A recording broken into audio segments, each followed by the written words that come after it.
Hello everyone, welcome back to organise learning channel. अगर आप मेरे चैनल पर नए हैं तो चैनल को सब्सक्राइब करें, वीडियो को एंड तक ज़रूर देखें और अगर आपको वीडियो अच्छी लगे तो वीडियो को लाइक शेयर और कमेंट करें।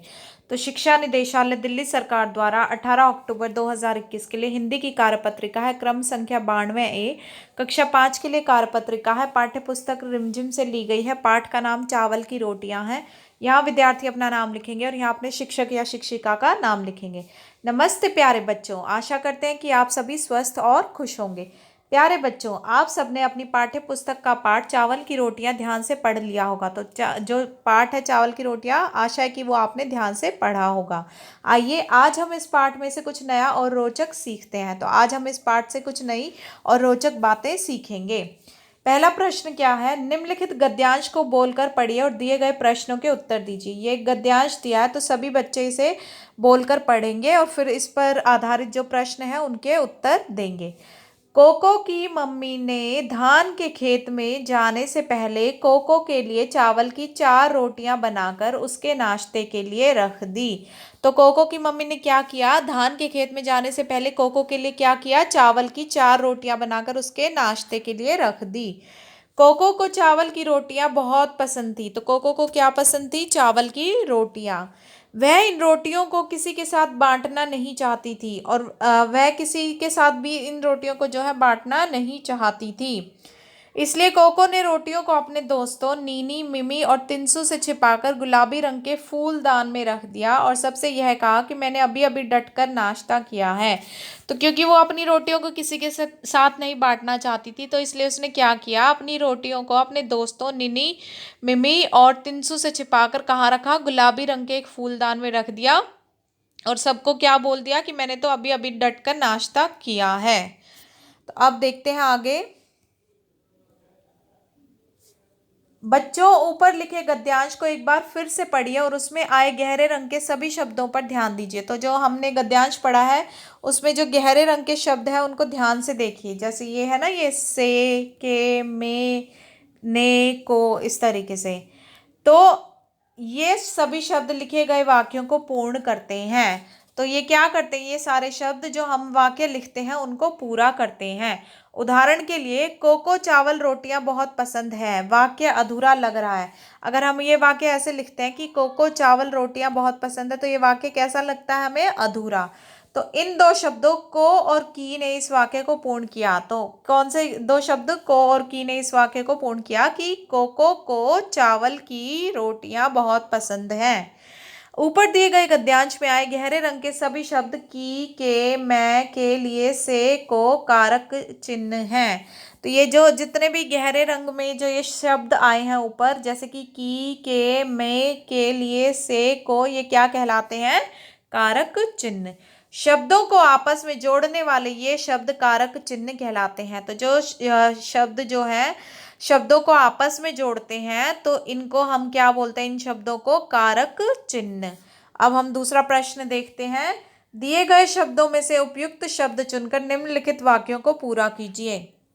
ये हमें शब्द दिए गए हैं, इनमें से चुनकर हमें इन वाक्यों को पूरा करना है। पहला क्या है? माँ डैश कोको डैश चावल की रोटियां बनाकर रखी थी।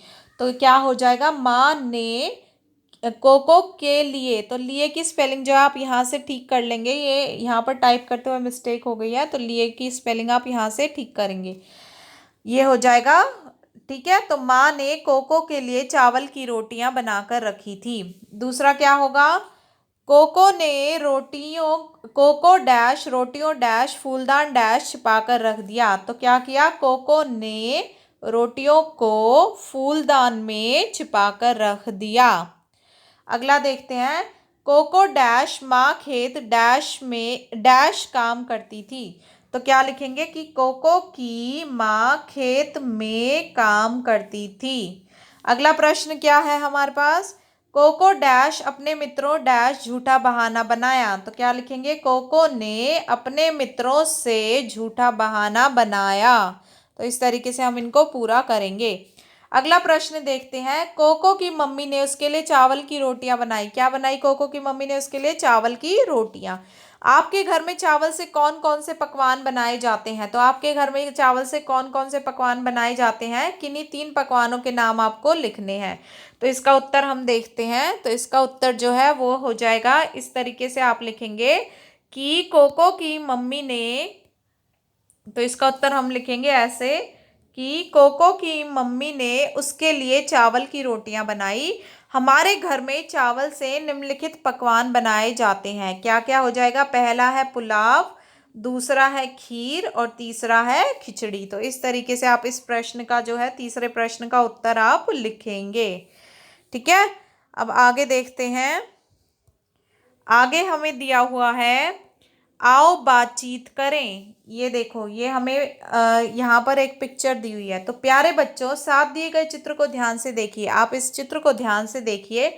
आपको क्या लगता है कि चित्र में दिख रहे व्यक्ति, लड़का और लड़की, क्या बातें कर रहे होंगे? तो आपको क्या लगता है कि ये व्यक्ति, लड़का और लड़की, क्या बातें कर रहे हैं? अनुमान लगाकर उनके संवाद, बातचीत को जोर जोर से बोलिए और अपनी कॉपी में लिखिए। तो आपको अनुमान लगाना है और इनके बीच जो बातचीत हो रही है उसको आपको जोर जोर से बोलकर अपनी कॉपी में लिखना है। तो मान लीजिए लड़की जो है, ये लड़की है, ये इसके पापा और ये इस लड़की का भाई है। तो जैसे ये अपने पापा को बोलती है, पापा यह आप क्या कर रहे हैं? आप ये लिख सकते हैं। तो इसके पापा क्या जवाब देते हैं? बेटा मैं पौधा लगा रहा हूँ। और फिर जो बेटा है वो क्या कहता है? पापा अब से मैं भी हर महीने एक पौधा लगाया करूँगा।